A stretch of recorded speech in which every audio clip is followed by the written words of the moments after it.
دیکھو پری، سب بچے ویڈیو دیکھ کے چلے جاتے ہیں لیکن سبسکرائب کوئی بھی نہیں کرتا۔ ان سے بولو میرے چینل کو سبسکرائب کر کے جایا کریں۔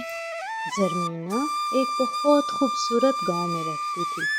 اس گاؤں میں ہر طرف ہریالی تھی، خوبصورت پھول اور ٹھنڈے میٹھے پانی کے چشمے تھے۔ اس گاؤں کے لوگ بہت اچھے تھے۔ ہر تہوار پر یہاں رونق ہوتی، پکوان پکتے تھے۔ زرمینہ اور اس کی سہیلیاں مل کر گاؤں کی سیر کو جاتی تھیں۔ گاؤں میں ایک اسکول بھی تھا جہاں بچے بہت شوق سے پڑھتے تھے۔ غرض کے اس گاؤں میں ہر طرف امن اور سکون تھا، لیکن کچھ عرصے سے گاؤں میں ایک پریشانی چل رہی تھی۔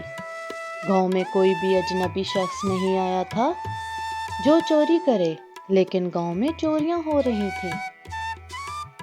کوئی بھی اجنبی نہیں تھا جس پر شک کیا جائے۔ گاؤں والے تو سب ایک دوسرے کو عرصہ دراز سے جانتے تھے۔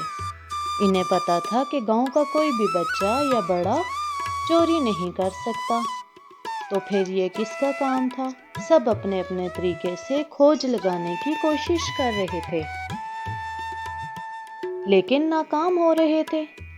چاچا راجو کی قیمتی کپڑے کی پگڑی، جو وہ صرف شادیوں پر یا کسی خاص تہوار پر پہنتے تھے، زرمینہ کی امی کے چاندی کے جھمکے، تازہ گل کا 5000 کا نیا سوٹ اور گل لالا کا سونے کا ہار، آخر اتنی چیزیں کون لے گیا؟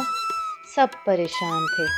ایک دن شام کو زرمینہ اور اس کی دو سہیلیاں پری گل اور مریم چشمے کے کنارے اس ٹھنڈے پانی میں پاؤں ہلا رہی تھیں۔ اس کے ٹھنڈے پانی میں پاؤں ڈالتے بیٹھی باتیں کر رہی تھیں۔ اچانک چھن چھن کی آواز آئی۔ تینوں لڑکیوں نے پیچھے مڑ کر دیکھا تو کوئی نہیں تھا۔ وہ بہت ڈر گئیں۔ امی نے کہا تھا اندھیرا ہونے سے پہلے واپس آ جایا کرو، مریم بولی۔ ہاں، آج باتوں میں پتہ ہی نہیں چلا، اب ہلکا سا اندھیرا ہو گیا، پری گل نے کہا۔ چلو جلدی واپس چلیں، زرمینہ بولی۔ وہ تیزی سے چلتے ہوئے واپس جا رہی تھی۔ اچانک مریم نے کہا، ادھر دیکھو، درختوں کے جھنڈ کی طرف وہ راجا چاچو بیٹھے ہیں۔ تینوں نے ادھر دیکھا، انہیں راجا چاچو کی خوبصورت پگڑی صاف نظر آ رہی تھی۔ حیرت سے ادھر دیکھے جا رہی تھیں۔ اچانک چھن چھن کی آواز نزدیک ہو گئی۔ انہوں نے دیکھا ایک بندریا زرمینہ کی امی کے چاندی کے جھمکے اور گلے میں سونے کا ہار پہنے کھڑی ہے۔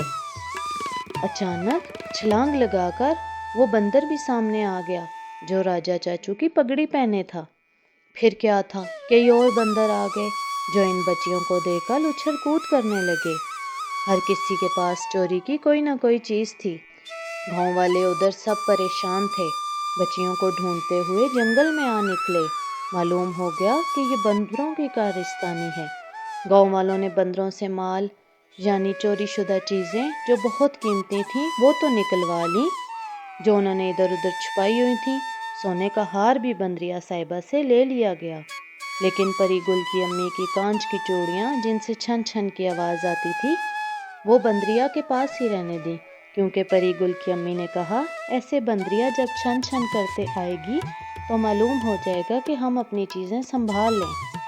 اب گاؤں والے بندروں سے ہوشیار ہو گئے۔ گاؤں میں پھر سکون ہو گیا جو شاید کسی دوسرے گاؤں سے نکالے گئے بندروں کے ہاتھوں ختم ہو گیا تھا۔